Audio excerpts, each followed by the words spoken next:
Putinə mütəmadi olaraq Ukraynanın itkilərinin sayını şişirdən, ölkənin resurs üstünlüklərini vurğulayan və taktiki uğursuzluqları kiçildən hesabatlar təqdim olunur. Financial Times-da dərc edilən məqalədə belə deyilir.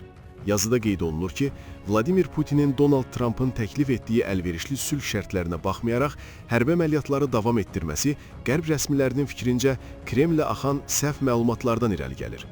İki rəsminin sözlərinə görə, Rusiya hərbi və təhlükəsizlik xidmətləri Putinə müntəzəm olaraq Ukraynanın itkilərinin sayını şişirdən, Rusiyanın resurs üstünlüklərini vurğulayan və taktiki məğlubiyyətləri azaldan hesabatlar təqdim edir.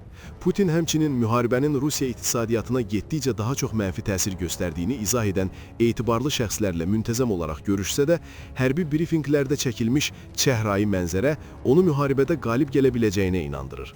Buna baxmayaraq, qəzet yazır ki, Rusiya ordu komandanlığının yalanları və Rusiyanın dezinformasiya kampaniyası Trumpın ətrafındakı insanların əksəriyyətini tez bir zamanda Moskvanın qalib gələcəyinə inandırmaqda çox yaxşı işləyir. Yazıda deyildiyi kimi, Putini müharibə barədə məlumatlandırmaqdan məsul olan əsas şəxs Rusiya Baş Qərargah rəisi və işğalın ümumi komandanı Valeri Gerasimovdur. Xatırladaq ki, onun son olaraq Kupyansk şəhərinin tam işğal edildiyinə dair rəsmi hesabatı, bundan sonra isə Vladimir Zelenskinin həmin şəhərə səfəri bu müharibədə Putinin düşdüyü ən biabırçı vəziyyətlərdən biri oldu.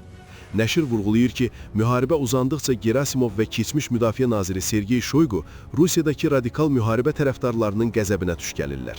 Onlar bu iki nəfəri Putindən reallığı gizlətməkdə və ağır itkilərlə nəticələnən hərbi taktika aparmaqda günahlandırırlar. Eyni şəhərləri təkrar ələ keçirmək barədə bəyanatlar da daxil olmaqla, qələbə raportları ilə yerdəki reallıq arasındakı fərq Kremlin nədən atəşkəş razılaşmasının faydalarını dərk etməyə əvəzinə böyük itkilərlə irəliləməyə üstünlük verdiyini izah edir. Nəşr xatırladır ki, Putin 2024-cü ildə Shoigulu müdafiə naziri vəzifəsindən azad etməklə ictimai narazılığı aradan qaldırmağa çalışdı. Lakin Gerasimov vəzifəsində qaldı və görünür, mövqeyini gücləndirdi də. Beynəlxalq sülh üzrə Carnegie Fondunun baş elmi işçisi Dara Massiko bununla bağlı deyib. Gerasimov hətta onun vəzifədə saxlanmasının qiyməti çox yüksək itkilər və çox ləng irəliləyiş olsa belə proqnozlaşdırıla bilinən generaldır. Putinə görə daxili siyasət və stabillik məsələləri cəbhədə riskli və həlledici əməliyyatlardan üstün olduğu üçün Gerasimov bu vəzifədə saxlanılmalıdır. Putin son məqsədinə çatmaq üçün vaxt çərtivəsini uzadıb. Məqsəd Ukraynanı Rusiyaya tabe etməkdir. İstər siyasi, istərsə də hərbi yolla. O əmindir ki, bunu edəcəklər.